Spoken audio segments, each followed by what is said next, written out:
Hello and welcome to the Elevate Care Insights Top Tip series. My name is Jolyon and I want to talk a little bit today about seeing an application to register a children's home as a project. I want to share some tips from my perspective about things that I've seen that can help make the process more manageable and less problematic. So if you've been following the course, you'll know that we've talked a little bit about the national context. We've talked through the legal framework that surrounds the children's home sector. Today, we're going to get a little bit more practical and think about the work plan that's needed. Because opening a children's home is not just one task. It's dozens, more than that even, of interdependent tasks who, at the end of the day, there is a regulator at the end of the process checking every single one.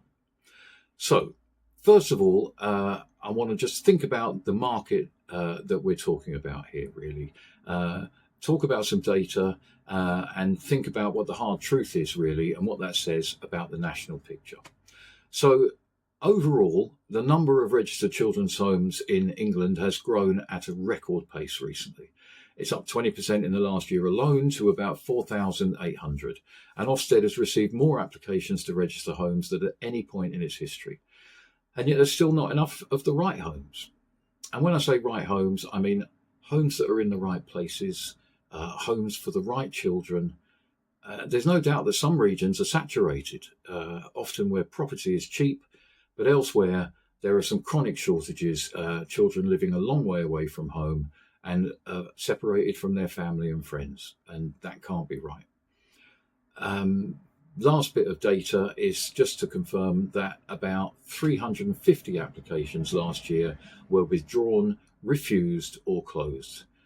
That means applications where a fee had been paid and it's difficult to exactly estimate how much money had been spent, but some money would have been spent on those applications and they had to be withdrawn, or they were refused, or they were closed. So, that's worth thinking about. So, as far as I'm concerned, there are two types of children's homes, really. One is evidenced from local need. People have spoken to placing authorities, studied the Regency sufficiency gaps, and really designed a service around need. Actual children, so their ages, their complexity, and the communities that they come from. The other is a kind of Me Too home, cheap property postcode designed around a spreadsheet.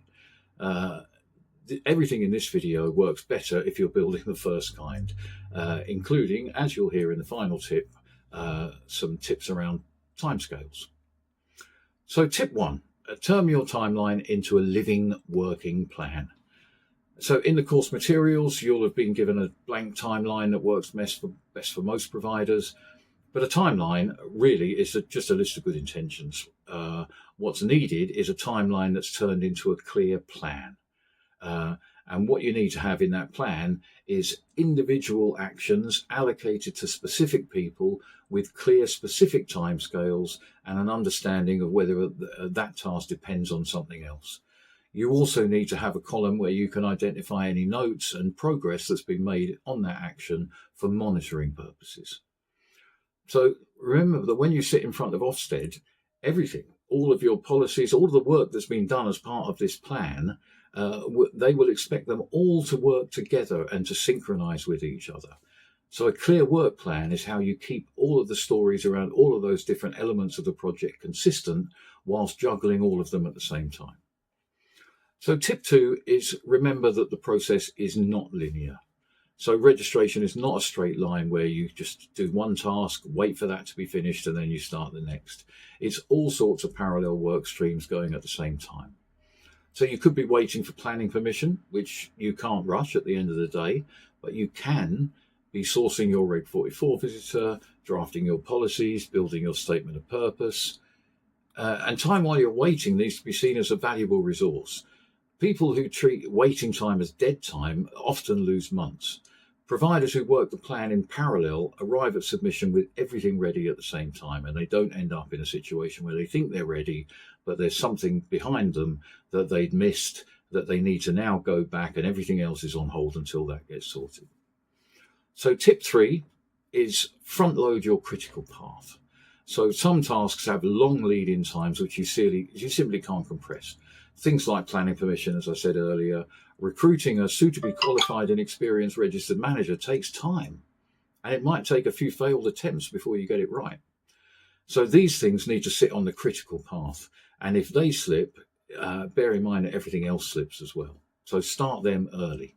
So on property, if you're converting a family dwelling into a staff children's home, there's a strong chance that you'll need change of use planning permission. So you need to talk to your local policymakers, speak to the planning authority before you exchange contracts, not after. And on the registered manager recruitment, recruit well, recruit early, and involve them in the building of the home. Ofsted will expect them to know and live and breathe your statement of purpose inside out, because they should have been the people that helped shape it. So tip 4, accuracy is a compliance issue. It's not admin. And inspector's eye truth this is really. The most common reasons applications get delayed are entirely avoidable.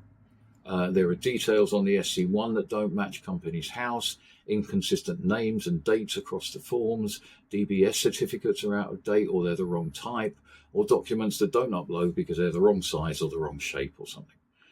None of these are really about the quality of the care or your vision for how your children's home is going to look once it's open. But every single one of them could stop your application dead. So you need to be doing the checks before somebody else does and sends it back to you. Get someone to cross-check every detail against the source documents. Is it boring? Yes, but boring accuracy is what will get you registered. Tip 5, people. Keep your key people stable.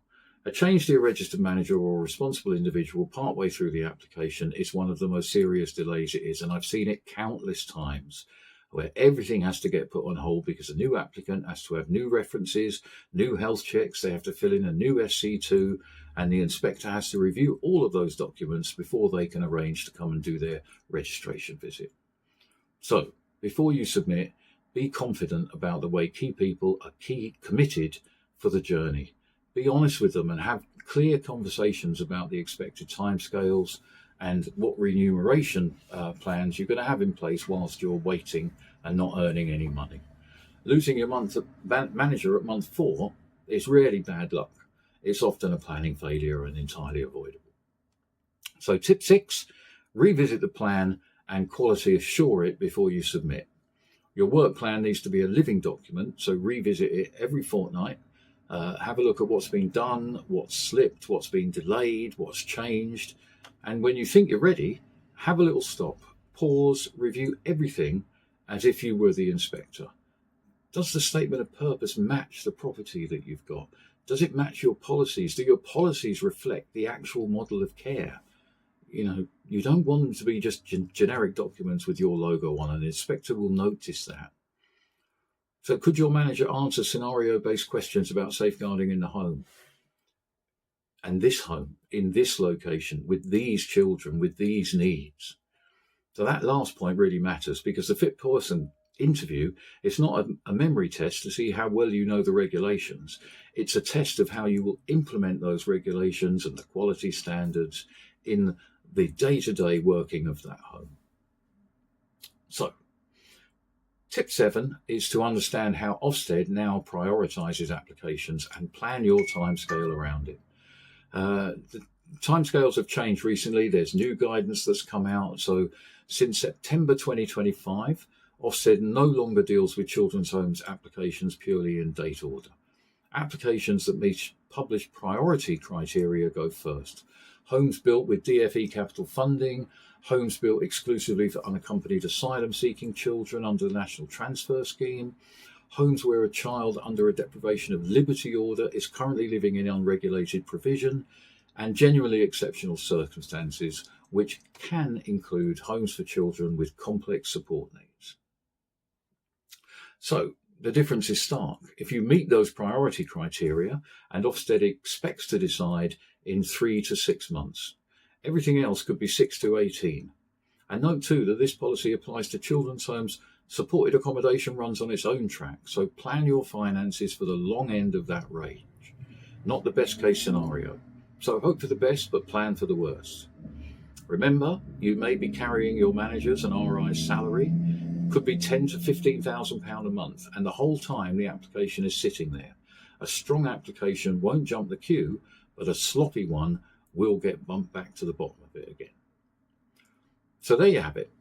Know the market, build a home that children actually need, treat registration as a project, work the plan in parallel, protect the critical paths, obsess over accuracy no matter how boring it is, keep your people stable and quality assure everything, and think about how Ofsted prioritises applications. The full timeline, the extendable work plan, the quality assurance module, they're all inside the Children's Home registration process, and the link is below. If you found that useful, follow Elevate Care Insights for more practical guidance from somebody who's sat at the other side of the inspection table. Thanks for watching, and good luck with the project.